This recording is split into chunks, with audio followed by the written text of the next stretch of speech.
98 Shell Series, a real nail-biter. A 10-round two-car street fight that went right down to the final round. Lowndes defeating Ingle to claim his second title in 2 attempts.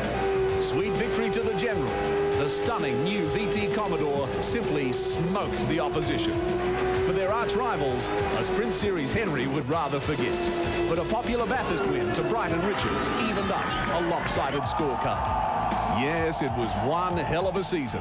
Exciting new faces, overflowing grids, our first visit to Darwin's Hidden Valley, and an overdose of the roughest, toughest panel-punching action ever seen. In '99, the Shell Championship Series expands into a season-long 13-round survival test. No room for excuses. For the first time, every car is on the same times. No room for Commodore complacency, with an all-new Falcon and the rebirth of an official Ford factory team, and a season to bid farewell to one of our greatest heroes, Dick Johnson. Holden's chap is hungry. If Ford think the AUs are going to make them winners, they got another thing coming. Ford is out for revenge. You Holden VT drivers better look out, because the Ford AU is coming to get you. This is as good as it gets. Eastern Creek Raceway is set to erupt as Network 10 welcomes you to our exclusive coverage. Round 1 of the 1999 Shell Championship Series.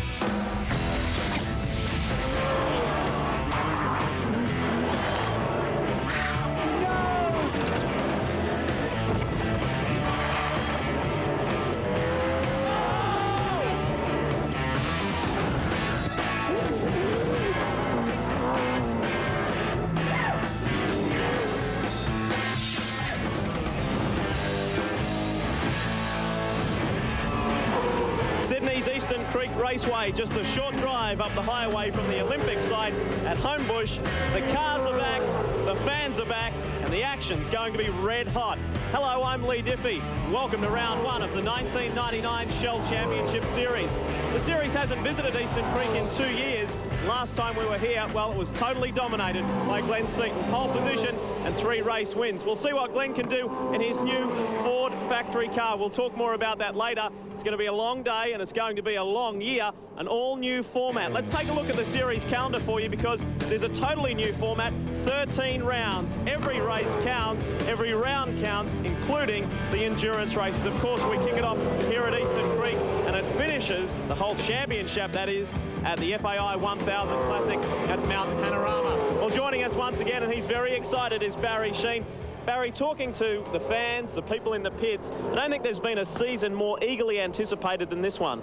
Well, it's quite incredible, and now with the control tyre, you know, we've really got an even playing field for everybody. The thing that really amazes me, if you walk around the pits and the paddock and have a look at the cars, normally you get like a couple of old dungers, you know, that really don't look good. Every one of the cars in the pits has got sponsorship. There isn't a plain car in the pits, and every one looks like an A-grade team. Now, I think we're going to be in for the best season ever. And you see, we've got 13 rounds this year, and I reckon it's going to be great. Just quickly, your thoughts on the endurance races counting? That's going to be tough. It's going to be incredible. I think the winner this year is going to be the one that uses his head, you know, because there's going to be a lot of people going quick, but it's the one that's going to be there at the end of the day. Personally, myself, I'm really looking forward to Adelaide. Yeah, that's coming up soon, and we'll talk more about that today. Really is going to be an exciting season. It's been quite a remarkable off-season. Let's take a look at the changes that took place. The popularity of V8 supercars continues to soar. In 1999, musical chairs in the volatile driver market has seen more quality seats available, with the formation of some exciting new teams.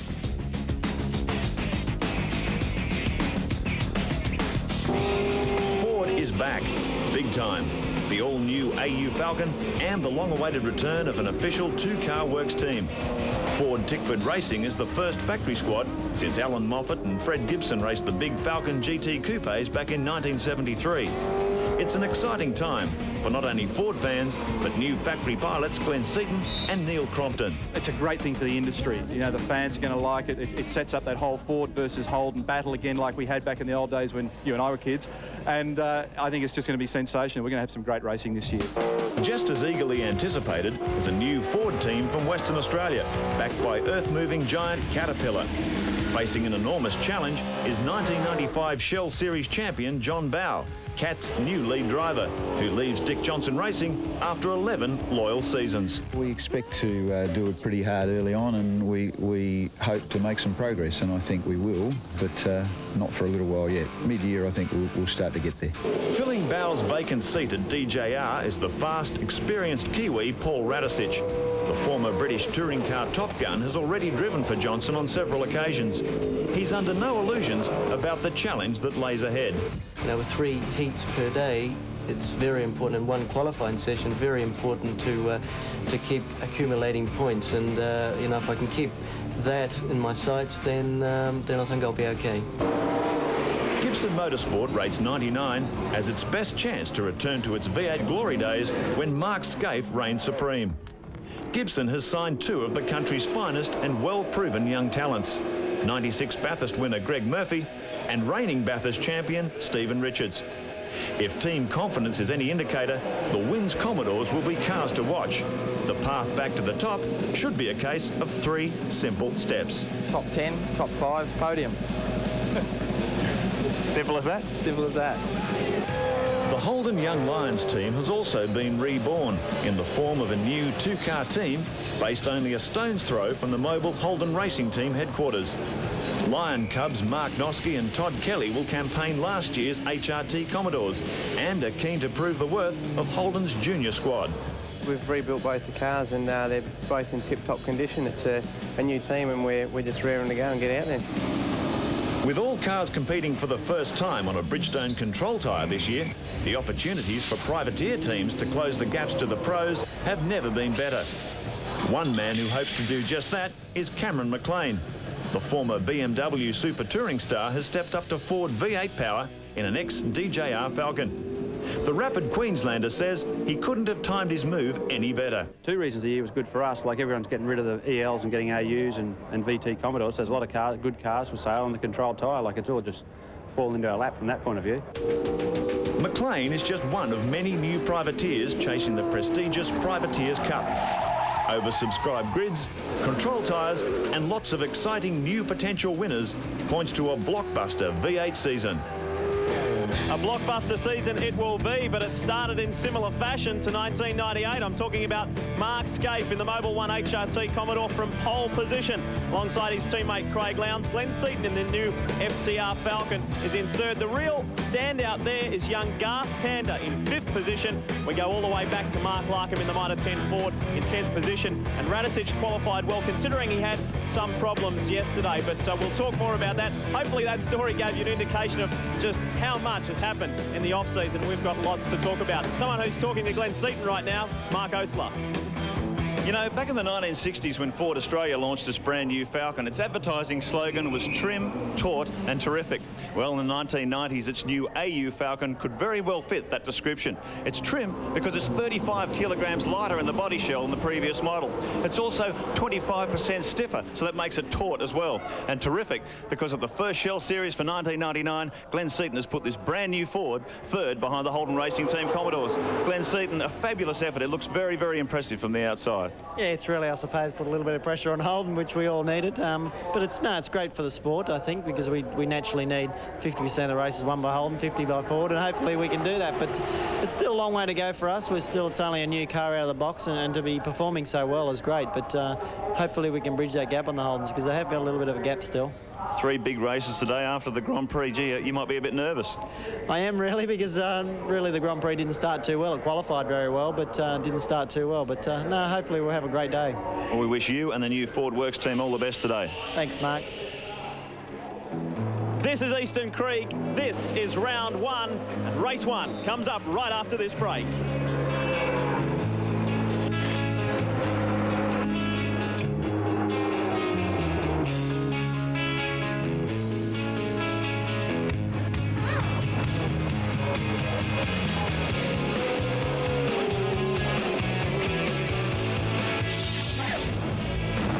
Eastern Creek. Well, there you go. A big crowd in attendance here today at the Creek. And the talk stops, the buck stops here, because this is the opening round of the 99 season. It is going to be a ripper. Look at that multitude of colour. It is just great. The sun is shining and the weather's on our side. So race one should be a ripper. Here's a new segment of our telecast. It is Ford Inside Line. Here's the inside line on Eastern Creek Raceway. It's a sprawling, sweeping, medium-fast circuit with a couple of super slow corners thrown in for good measure. The surface is reasonably smooth and it's not very hard on brakes. The track is a shade under 4 k's long, runs anti-clockwise, and there's 12 turns. For V8 supercars, the top speed is around 260 kilometres an hour approaching turn 1.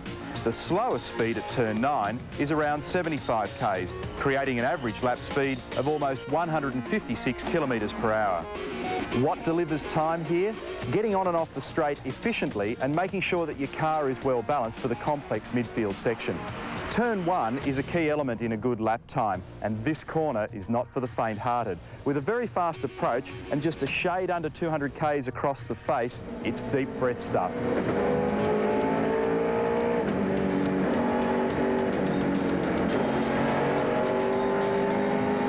Turn 2's an odd little corner. It tightens and changes in radius as you go. Plenty of people have been sucked into making a mistake at this unusual turn. To risk anything would be foolish, wouldn't it? Oh, yeah, I think... Oh, and it said that! Oh, crash clunk. From turn 2 all the way to the hairpin turn 9, there's not much in the way of passing opportunities. One corner is simply followed by another corner. And while the track is wide, the racing line is narrow. Patience is the answer, but it's often easier said than done. Well, Glenn Seaton got away to a brilliant...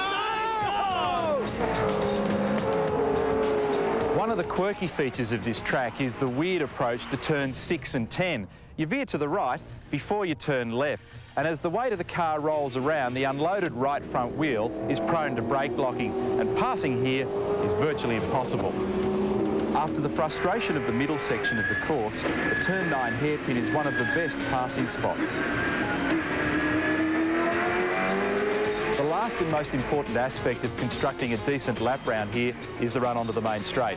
The straight's about 600 metres long with a time interval of around 9 seconds. And with a well-balanced car, the sooner you can crack the throttle wide open, the higher the peak speed and the faster the lap time. Neil Crompton there with Ford Inside Line. We look forward to that each and every round from Neil. Let's have a look at the starting grid. Mark Scaife and Craig Lowndes. The 7th time in the championship they have dominated the front row. Glenn Seaton and Jason Bright, 2 new AU XR8 Fords on the 2nd row. Then it's dominated by Holdens the rest of the way through. Garth Tander, very impressive yesterday in qualifying, the young guy from Larry Perkins. Jason Barguana, the 2nd Valvoline Cummins car from 7, and Russell Ingall, the enforcer, will start from 8. Yeah, a bit far back for Russell first time around. Tony Longhurst and Mark Larkham, another couple of Fords. 18, Paul Radicic making his debut for DJR, and a great run by Stephen Ellery. John Bowe makes his debut for Cat Racing. Neil Crompton, the 2nd factory Ford. He's a bit way down the order in 14th position. Stephen Richards and Greg Murphy, the new wins combination. They'll start out at 15 and 16. Dick Johnson at the first meeting of his farewell tour. He's saying goodbye in 1999. Starts from 17. Paul Romano, another Queenslander, out of 18. Faulkner from 19. Mark Noske, the first of the Holden Young Lions drivers, in 20. Greg Crick, who swaps from Holden to Ford this year. We'll talk more about that later. Rodney Forbes, Trevor Ashby and Todd Kelly. Thomas Mazzera and Terry Finnegan, row 13, Dougal McDougall in Larry Perkins prepared Commodore. He's starting out at 14 alongside Mick Donoghue. 15th row, Rod Nash and Anthony Tratt. Simon Nurmazidis in another Falcon, and David Parsons. Danny Osborne and Chris Smurden, they share row 17. Row 18 is Mike Conway and John Cotter in the Gatorade racing car. Look for that one, it looks great. Bob Thorne and Bill Attard from 19, and 20 is Barry Morecambe and Cameron Mclean, the former Super Tourer driver in the Greenfield Mowers Ford. He makes his V8 supercar debut and fills that 40th position. He had problems in qualifying. That's right, 40 cars here at Eastern Creek. It is a chock-a-block grid, a maximum grid of 40 cars. We were in fact oversubscribed, and through problems in qualifying and some entrants unfortunately couldn't make it. We got down to 41 cars. Richard Mork is the competitor that will not start. Couldn't get any better than this, Barry. No, you couldn't. I was just looking at Scaife there before. You've got to hand it to Scaife. I mean, right at the end of qualifying, he stuck a lap in half a second quicker than anybody. And when you see Seaton, second row of the grid, Seaton and Jason Bright, so the Ford's definitely not out of the hunt. The great thing is going to be everybody is so competitive on the same tyres. All the excuses are gone now, and I think we're being for a really good race. The most important thing to watch is the first, well, a set turn 2, the hairpin, and then turn 3, the right-hander, and over the crest of the hill. Basically, the first lap is really going to be a lot of sorting out, so there's going to be a lot of people out to make a name for himself. Well, that's the critical thing, Baz. A control tyre, people may have been expecting the field to be bumper to bumper. All it's done is removed all the excuses that a lot of teams have been making for many, many years. Here's a race analysis of Eastern Creek for round 1 of the Shell Championship Series. 40 starters, absolutely bulging grid, 13 laps the race distance. That's just over 51 kilometres. Qualifying, the 1st to the 13th on the grid was covered by just 1.37 seconds. Unbelievable. Last year, or last winner, I should say, because it's been 2 years since the V8 were here last, Glenn Seaton, back in 1997, and of course Seaton went on to win the championship that year. Basically, you could call him Mr. Eastern Creek. This is Glenn's domain. There's been something like 24 races here since 1992, and Glenn has won 12 of them, including Winfield Triple Challenges. So he loves it here at Eastern Creek, and in his new AU XR8, he's starting from the 2nd row. He's got a good inside line into turn 1. We'll wait and see if Seaton gets the jump. I'll tell you what, he'll be a man to watch too, because in the warm-up this morning, he was the fastest man on the circuit, 1:31.05. Jason Bright right behind him, 1:31.15. Then the first of the Mobile Holden Racing Team Commodores with Craig Lowndes. So the AU's very quick in the warm-up this morning. Yes. Have an indication of their race speed, Baz. Both Scafie and Lowndes were saying that the car felt completely different this morning, the way it was turning in, the way they were sliding around and that. And basically, because the temperature's quite different to yesterday, but neither of the front row guys were very happy with the performance of their cars. Alternatively, both the Ford guys were right on the money. Well, Jason Bright's in a good position, starting from the 2nd row. Of course, the reigning Bathurst champ, the young guy who resides in Queensland now. He's got a good spot right in between the 2 HRT cars. Let's hope that Garth Tander keeps his nose clean. This is the first Valvoline car that he's... It's his teammate Jason Bargwanna, who got pipped by his younger teammate Tander. We're getting ready, only moments away. Look at the field at Eastern Creek as Cameron Mclean in the Greenfield Ford is the last one to come into position. Get ready. This is season 1999, the Shell Championship Series. We are set to go. Well, a long time. Away we go now, and look at on the inside. Jason Bright and Garth Tander. They come flying through into the first corner. It'll be Scaife, Bright, Tander. It looked like Larry Perkins, who got a good jump around. Come the 2 Wins twins. Well, I'll tell you what, if anyone thought Mark Scaife didn't know how to start these V8s out of horror here last year, but he's done some practice over the summer, because he really tucked in there. The car launched like a missile, and Jason Bright too got a tremendous start from the 2nd row to hack onto the back of the HRT Commodore. I cannot believe that everybody has got through turn 2. They've really learned a lesson from the last Melbourne, yeah, and also the Melbourne support race. They come over the hill down in out of turn 4 around the back part of the circuit. Scaife has got the jump. Jason Bright, we were saying he was in a good position. He went well, and so too did young Garth Tander. He's up there ahead of Perkins. Lowndes has worked his way back up into 5th. Then Glenn Seaton is 6th. Tony Longhurst, then Jason Bargwanna. Russell Ingles, Stephen Ellery is well placed. Larkin Bow, and it looked like Paul Radisich, the first of the Shell cars. Can you believe the traffic jam there? Pitt Street in the rush hour. Unbelievable. There's cars everywhere. They just can't fit enough V8s onto the circuit as this snaking alligator line comes down toward the hairpin, run on the inside by Stephen Ellery in the Chell Grey 40. He's just trying to muscle up the inside of the Silver Bullet. Russell Ingles' new car for 99. And the field sorting themselves out. A relatively trouble-free first lap. While they sort themselves out, have a look at Scaife. Bolted away. The run out of turn 12 onto the main straight for the first time. Here comes Mark Scaife. Lap 1 of 13. Now, it'll be interesting to see the speed. Watch the speeds down the straight. Not so much for Scaife because he's on his own, but for Jason Bright. And Stephen Ellery has a run down the inside. Oh, he's all over the back of Ingles' car. And there's the Gatorade Commodore. Dillman and Cotter machine in trouble early. Won't be working up much of a first. And there's Cameron Mclean. He's making great progress up the back of the grid. Had engine problems in qualifying. Put him right to the back of this 40-car grid. He's making a move. Here's that Shell Helix replay we were talking about. Coming off turn 8 just before turn 9, the hairpin, and John Cotter is okay. That was the replay there of that incident. Now look at Mark Scaife, the gap back to the Pertec Ford. Scaife is getting away, but equally as well is Bryant. He's left Garth Tander behind, and Tander is under siege here. Perkins is all over the back. Yeah, it was nice for Perkins. Made a big change to see Larry qualify so well. You know, when he was on the Dunlops, it was always a struggle city, wasn't it? But big change for Larry. Well, that's the beauty of this year, isn't it, Baz? Finally, the excuses are out the window. We've been listening for years, teams complaining, oh, gee, if I had his tyres, I'd be 2 seconds a lap faster. Well, all the excuses are over now. It's time to knuckle down. Everyone's on a level playing field. And what we're seeing here is what a lot of people suspect, the technical superiority of the Noble Holden Racing team with everyone on the same tyres. Let's take a look at the start. This is from the in-car camera, John Bowes, Cat Ford.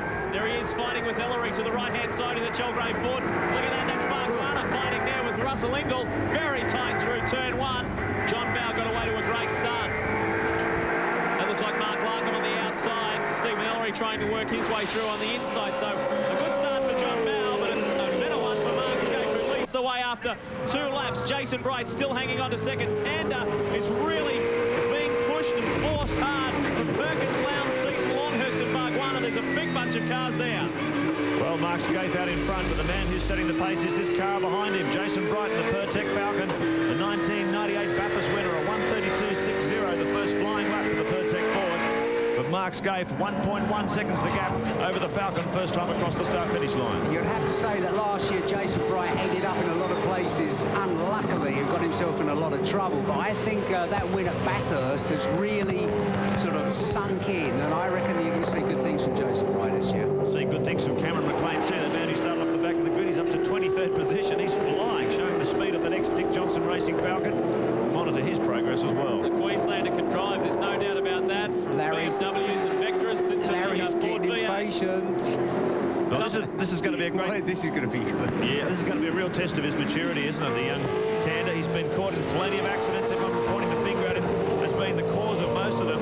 But as Gary Rogers said yesterday, it's much easier to get a young guy who's very quick and tone him down rather than getting a very well-behaved driver and trying to make him fast. So this is going to be a real test for Tander.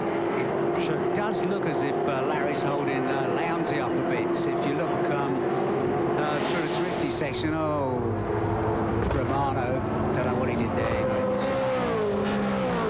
tough luck for the Queensland combination there, because they've been struggling with some straight line speed. Have a look at this. Craig Lowndes on Larry Perkins. Lowndes trying to make up for a poor start, and we usually see he's the genius off the start, but he struggled today, and they're right up on Garth Tander. Tander can hold steady here. He's done well so far.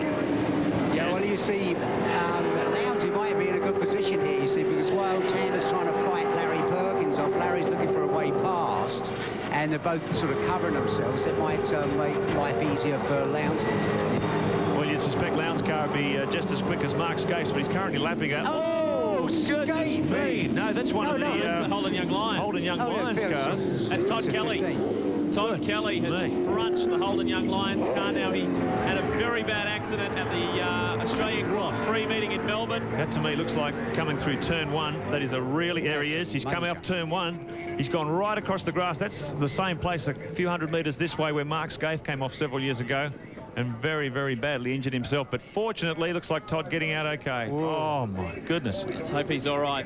He had a tough weekend in Melbourne, and the year hasn't started very well for Todd at all. He's in a lot of pain. Oh, sit down, son. You're going there very quick, and he's just gone straight into the wall, really. Well, it is top speed on that straight, Baz, 260 kilometres an hour. As you approach that corner, you get it wrong, and as Neil Crompton said in that forward inside line, it's a pretty scary place to come Now on. Lowndes has got past Larry Perkins. Here comes Glenn Seaton in the Ford Tickford Racing XR8. The inside run on Larry Perkins. Doesn't quite get through. How tight was that? Perkins hangs on. It's a great battle for the lead too. Mark Scaife, Jason Bright, another quick lap, 1:31.94. Scaife in the 32s. The gap down to 7/10 of a second. So Jason Bright is starting to close the gap on our race leader. But look at this gaggle of cars. We go on board with Glenn Seaton. Lap 5 of 13 as he tries to find a way past Larry Perkins.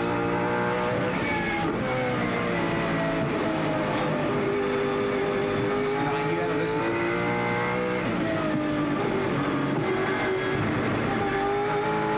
He definitely isn't struggling to stay there. All the expectation of how the AU XR8 was going to because Bright's sitting in second, and Seaton is sitting in sixth, Longhurst is seventh. So Longhurst isn't far behind Glenn Seaton. There is the triple emmetry from Glenn Seaton's Ford Tickford Racing AU. The order at the moment, Mark Scaife, 7/10 of a second ahead of Jason Bright. Then it's Tander, Lowndes, Perkins, Seaton, Longhurst, Bargwanna back in 8th. Russell Engel in 9th. Stephen Ellery rounds out the top 10. Shell cars seem to be struggling. Paul Radisich is well down in 16th position. Dick Johnson 20th at the moment. Maybe if Glenn can get close enough, I was going to say, if he can get close. Oh, this is... Oh, it's getting serious here. Craig Lowndes trying to find a way around Garth Tander, the crowd in the grandstand stand up as Lowndes really applies the thumb screws. 260k through turn 1. That's really great driving. Yes, he's through. That's a great drive by our reigning champ. You've got to admit, this guy can really cut and thrust him with the best of them, but he never puts a damage on the car. The over and under trick heading through turn 1. Just settled in behind Garth Tander, worked out where he was going to take him. Give Garth Tander some credit because he's driven sensibly so far. He's been under some extreme pressure, but he's handling it quite nicely at the moment as we check the race update for you. Scaife, Bright, Tander and Lowndes, we know that has just changed. Perkins, Seaton, Longhurst is doing well, and Bargwanna is running 8th in the second Gary Rogers Valvoline car. Engel, Ellery, Larkham, Bow, Crompton, Richards, Murphy and Radisich. More right after this.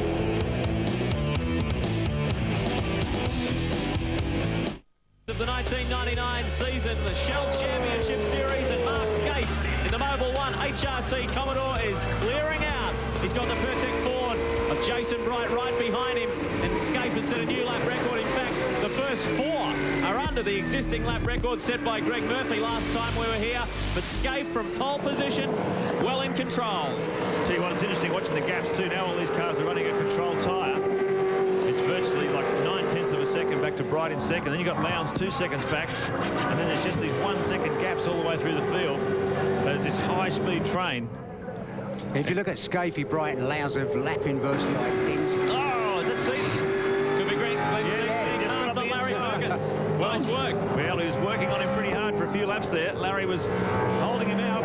Seaton must have got through. Well, look at the bunch behind, because you've got Longhurst, then you've got Bargwanna, then you have Engel and Ellery. They're all in a nice group there. That's the battle for 7th, 8th, 9th, 10th, etc. So here comes Craig Lowndes, who's starting to haul in Jason Bright. Garth Tander is trying to stay in touch. We've got a terrific battle behind those guys. Yeah, I spoke to Jeff Gretsch before the race, and he was saying that he'd spoken to both Scaife and Lowndes. He said, listen, whatever you do, don't bend these things, you know. Don't start... Here we go. Yeah, it's just Replay. Nicely up the inside of Larry, just run a little bit wide there. He's not giving it up easy. They've kissed 2 or 3 times already. Oh, look at the damage on the side of the Castrol Commodore. So Seaton must have tried to get up on the inside at 2. Yeah, successful. Now he's going to come back for another try. Down the right-hand side. Yes, it's going to be this time. You can see Larry just had a bit of oversteer coming out of that corner, cost him a bit of exit speed, and Glenn Seaton took advantage. Well, you remember back in 97 in race 3, Glenn Seaton did exactly the same move, trying to turn 2 with John Bow. Here's the 2 wins, boys. Stephen Richards and Greg Murphy, they're attacking Mark Larkham, one either side. Larkham's in a win sandwich at the moment. Down into turn 2, hard on the brakes. Now, who's that? That's Neil Crompton in there as well. In the second of the Ford Tickford Racing Falcons, the older EL. Yeah, Neil waiting for his new AU model to come on stream, hopefully for the sensational Adelaide 500 in 2 weeks' time. This is currently 12th, 13th, 14th and 15th. Paul Radisich, I hear, is just headed into pit lane as well. So it's not a good start for the Shell team. There he is. Kiwi making his Shell Series debut for Dick Johnson Racing. Did do well in qualifying, qualified just outside the top 10 considering how much time he's had in this car, and he'd never even seen the Eastern Creek circuit before. The 2 times World Touring Car Cup champ, from the British Touring Car Championship to the Australian V8 Supercars, the Shell Series. Here we go. Russell Engel is fighting off Stephen Ellery and trying to get past Bargwanna. Bargwanna's right on Longhurst. It's a fabulous battle. Look at them all lined up there. Longhurst, Bargwanna, Engel, Ellery, John Bow, Mark Larkham. That's the top 12. Yeah, Russell was saying that the car really feels different on the Bridgestone tyres. It feels a lot sloppier because the construction's a bit softer, and the car doesn't feel as precise as it did on the Dunlops, yet it's quicker. Well, they've got a lot of work to do. A lot of teams that haven't run Bridgestone tyres before, they're very impressed with the consistency of these tyres. But they've got to get their suspension packages worked out. Oh, Rodney Forbes. Now they're the two top running privateers. Rodney Forbes was the top privateer. Cameron Mclean in the Greenfield Mowers entry. He's off in the bunker as well. Well, that's a great disappointment for Rodney. Yeah. He was fastest privateer here over the weekend and running very strongly in the top 20 in this opening heat. That car's beached for the first heat, so he'll go to the back of the grid for heat 2. Tony Longhurst with an all-new Castrol livery. Looks great. We've got all three Castrol cars. Larry Perkins, Russell Ingall and Tony Longhurst, all of course sponsored by Castrol. 3 different liveries. They look fantastic. Longhurst sitting in 7th position at the moment. Bargwanna not too far behind in 8th. Ingall and Stephen Ellery doing a great job in 10th position in the Chelgrave Ford, the ex-Mark Larkham car. Russell had some problems with an engine yesterday. They pulled it up the second untimed session. There was metal all through the oil lines, so the boys had to do a really quick engine change. But at that stage, he was only 19th fastest. He's been struggling for speed all weekend. And he said he knows just how important it is to start amassing those points from the first heat of the first round if you're going to be in the running for this championship. Well, look who's looming in the background behind Stephen Ellery. It's the Caterpillar Ford of John Bowe. First Shell Championship Series race with the new team. You'll see the AU Falcon debuted probably at the Barbagallo round later in the year for the Perth-based team. Right behind him is Stephen Richards. 3 laps remaining for our race leader, Mark Scaife. The gap remaining about 1 second between himself and Jason Bright in second. Lowndes 1.8 seconds behind the Pertec Ford, so the top 3 remaining fairly static tandem back and forth. Seaton, Perkins, Longhurst, Bargwanna, Ingall, Ellery, and here comes in 11th position John Bowe in the new Caterpillar Falcon, getting a bit of heat from Stephen Richards in the Winds Commodore. And that's a very good job by Stephen Richards, because that's a brand new car. The first time it hit the track was last Wednesday at Calder, so basically they've been on a big learning curve as of Friday, the first time the car hit the track here, or yesterday. There he goes down the inside. They're going to go side by side with John Bowe, and he's muscled his way through too. John Bowe was just saying before the race they haven't been too happy with the suspension setup on the car. A lot of understeer apparently, and he was even worried about the durability of the tyres under those conditions. So John's struggling a little bit for setup, but it's very early days for the Caterpillar team. If you look at the distance between Scaife and Bright, it's 1.3 seconds, and it's just going up and down a little bit. So I think Scaife has got it under control. And Lounsey is really making nothing on Jason Bright. So the top 3 remain static. As John Bowe tries to pick up positions, he's just outside the top 10. Dear me, what we've got going on here? Shell Helix replays. Simon Emizides in the Simon's Earthworks car. Might have been a bit of a nudge there from the ultra-tuned Commodore of Michael Donohoe. Oh, did he avoid any carnage? Yeah, he has. He was going round and round and round yesterday, wasn't he? Span a few times. Back to the action. Oh, that's Neil Crompton. Neil Crompton in the Ford Tickford Racing EL Falcon is out. We don't know where that is on the circuit, but it hasn't been a happy weekend for Crompton. 2 laps left to run. Now he qualified 14th, was having some setup problems with the car, and now he is out of the vehicle and out of race 1. Well, some you win, some you lose. Glenn Seaton's still running strongly, and look how close the Pertec Falcon of Jason Bright is behind our race leader Mark Scaife. He's in a Mobile Holden Racing Team sandwich at the moment, but he's really catching hand over fist. Something must have happened in that last lap, because he went from 1.3 down to 0.4 of a second. So maybe got involved in or went off the road a little bit or something, but yeah. He's caught 1.1 seconds. Last time around, Scaife did a 1:33.18 and Bright a 32.6, Yeah. so he found half a second there, and that's made the difference. He's right behind the car. Whether he can hold on for the next couple of laps, we'll have to see. Showed incredible maturity last year at the FAI 1000 Classic at Bathurst, Jason Bright, which saw him and teammate Stephen Richards take the race out. We see the minor 10 lap counter there, lap 12 of 13. Time is running out for Bright. About 3 or 4 car lengths the difference as they come onto the main straight. Can the Pertec Ford of Jason Bright catch Mark Scaife? There's no doubt that Lowndes won't be able to catch up to Bright. We are on our way home here at Eastern Creek for race 1 of 3. Well, I'm sure that Mark must have made a mistake there. You know, it's because he's pulling away from Have a look at this bunch here. Bargwanna is coming up the inside of Tony Longhurst. Ingall looking for a way through, so too Stephen Ellery. And then behind them is Stephen Richards, who's left John Bowe behind. This will be the battle to watch on the last lap as they come down into turn 2. Ingall will search for the inside. Bargwanna successfully defends. Nice driving there, and Stephen Ellery tries to go up the inside of Ingall. Great battle all the way back in the field, Tony Longhurst. This is the 7th, 8th, 9th, 10th, 11th. Quick shot there too of Glenn Seaton trying on Garth Tander, battling for that 4th position. This here, the battle we're watching now, is 7th, 8th, 9th, 10th and 11th. They've been together the entire race distance. Good close racing at the creek. Russell Ingall really stuck in that pack. I don't think Jason Bright's going to be able to do anything about Mark Scaife in this race. He lost about half a second there on that previous lap.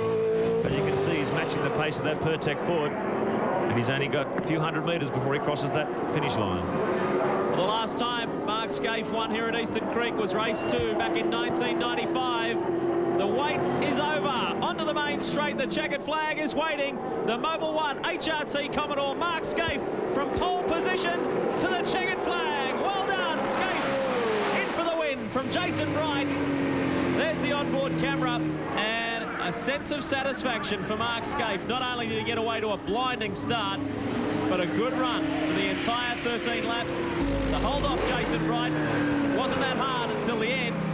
Bright bridged the gap. A good run for Scaife and a great start for the season. Great drive from Tander, 4th place. That is really good going in front of Seaton and Perkins. Well, he needed to get some decent runs on the board and settle down and not be involved in any skirmishes. And young Garth Tander, who turns 22 later this week, has done a great job. Let's check the final placings for you. Of course, Mark Scaife in for the win from Jason Bright in the new AU XR8 Falcon. Craig Lowndes in for 3rd from Tander. Glenn Seaton, who held on to 5th. Larry Perkins, Tony Longhurst, and Jason Bargwanna in 8th position. We take a look back 9 through 16. Ingle, Ellery, a good drive there. Stephen Richards worked his way up from 15th to 11th. Bow, Murphy, Larkham dropped from 10th back to 14th. Noski, well done in 15th. Good work. And Dick Johnson in 16th. We'll be back with more right after this.